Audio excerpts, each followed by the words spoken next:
Good morning, everyone. I don't know exactly what I'm going to talk about today. I just felt really stoked with life this morning, and I just got thinking about how cool this energetic world is, and how everything is consciousness, essentially. So there's like the one source consciousness, whether we want to call it God, the divine, whatever word you use. I tend to use the word source. And then from source consciousness, there's other streams of consciousness.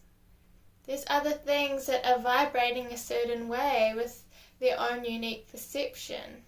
The consciousness that is flowing through me as me in this lifetime. So from source, the one source consciousness, and then there's like my oversoul that contains many of my lifetimes, and my soul, essentially, my higher self consciousness that's being projected through me as a human in this lifetime.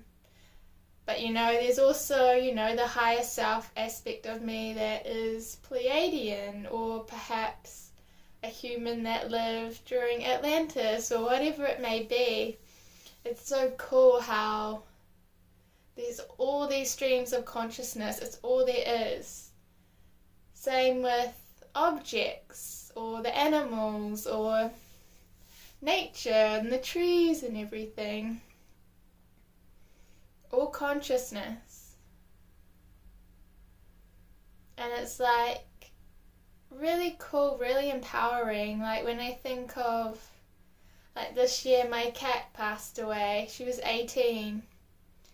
And what was really beautiful, like this is the first time I've ever really experienced loss before, with someone I really felt close to. And at the time, there was a lot of tears and everything, but after she passed away, it was like I felt so much love, so much peace. And I think a huge part of that was because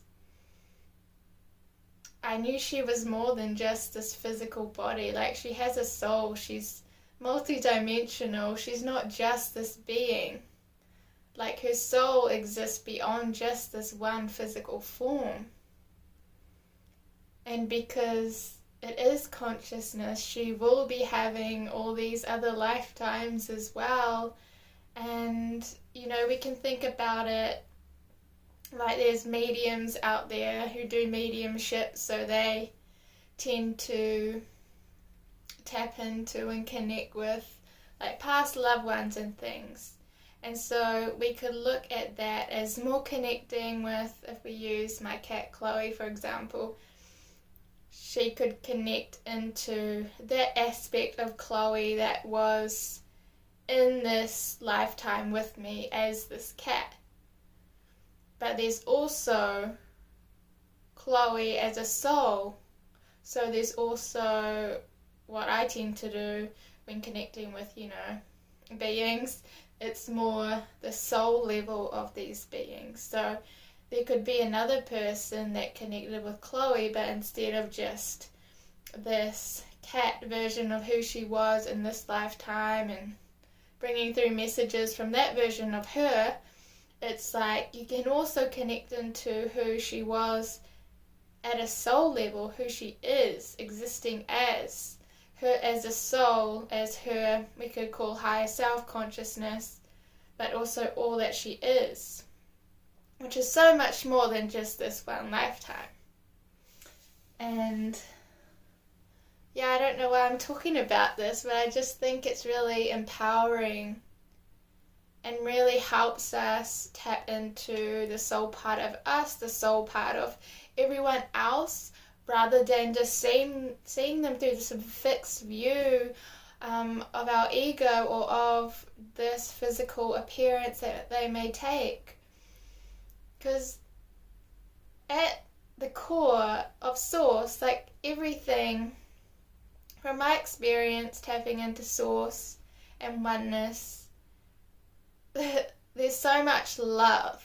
There's so much love. Like, I can cry because there's so much love. Like, you just can't take any more love because it's so overwhelming. And it's like, everyone is Source at their core. Everyone is love. But yes, they may take different forms. We look around and that doesn't look loving. That's, but we're all here to be a unique frequency of Source. We're all here to play different roles. And, if someone is acting out of fear or out of hurt, we can see that they obviously don't feel loving in this moment. They may not know the truth of who they truly are. It may be all these conditionings and programming from society that they've taken on, so they don't even know who they are at the core. But then someone can look at them and see beyond all those masks, all of that programming, be like, I see the light in them, I see the God in them, I see the spark of light within them, even if they can't. And everything happening on the planet at the moment, it doesn't deny that we're not love. As a human collective consciousness, we are ready. We wanted to transition, we wanted a shift, we wanted to evolve, and so this is what's happening. All these things are coming up to the light, to be alchemized, to be transmuted, to have love shine through. How do you have unconditional love for all if all of the planet is not affected in some way? When that happens, then we can start thinking about people who may be on the other side of the world or who live in our own country that we haven't thought of. So, yeah, these times, it really helps, I think, to come back to the truth of who we are.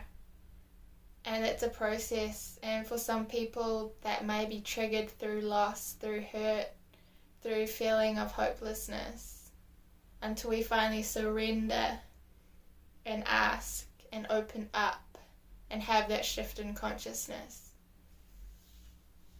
And it's not to have any judgment for anyone or for yourself, because we're all on our unique soul journeys, playing these certain roles, and everything will happen as it should. We're so guided in that. And it's like, a lot of people may get, intuitive guidance and things when they least expect it, or this thing came to me in the shower, or I suddenly got this realization sitting on the couch or whatever, because that's when they're in the most receptive space to receive. That's when they're sort of out of the mind. But what if we started being present more throughout our day, throughout our life? How much we could receive, how much guidance and support we could feel more tangibly and know. A lot of us are really into this energetic and frequency and all that stuff, and we may resonate with the term starseed. I mean, we're all starseeds, really, and to me that means, we've lived beyond the earth. We've had other lifetimes on other star systems, other star planets, and many of us who resonate with the term starseed, most of our lifetimes may have been on other planets compared to Earth, so that world of energy and frequency we really resonate with, it really calls us. But really we all are starseed, you know, where do we think human DNA came from?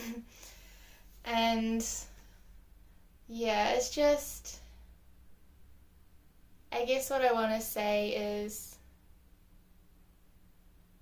life is truly amazing, and it goes beyond what we can understand with our minds. And so when we can come to the understanding that everything is consciousness, everything is energy, we can feel more empowered, because we know that we can have some say in the energy that we transmit out into the world, and the energy we can transmute. And we're not victims, even though many of us do go through the process of being in that victim consciousness and all that. So know that you are loved, and you are loved, and you chose to be here, and your frequency is important and it is needed, and the more you can be who you truly are, the more your life will change for the better, and more you will affect the collective consciousness and those around you. Much love.